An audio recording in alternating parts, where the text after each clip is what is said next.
এটা পাঠাগার না ক্যানভাস? হাওড়ার বেতর অধ্যয়ন সম্মেলনে গেলে মনে হবে এই কথা।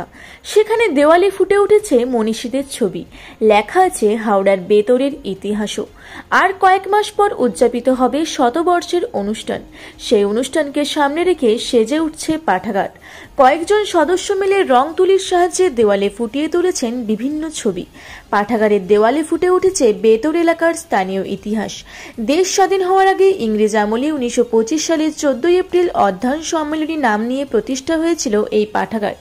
সেই থেকে নিজ গরিমায় এগিয়ে চলেছে। আগামী বছর 100 বছরে পদার্পণ করবে। তার সূচনা অনুষ্ঠান উপলক্ষে সাজিয়ে তোলা হচ্ছে গোটা পাঠাগারটি। বর্তমান ডিজিটাল যুগে বই পড়ার রেওয়াজ কমে গিয়েছে।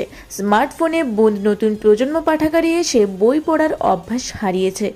বই বিমুখ এই বর্তমান প্রজন্মকে যাতে আবার পাঠাগারমুখী করা যায়, সেই লক্ষ্য নেওয়া হয়েছে শতবর্ষের অনুষ্ঠানে।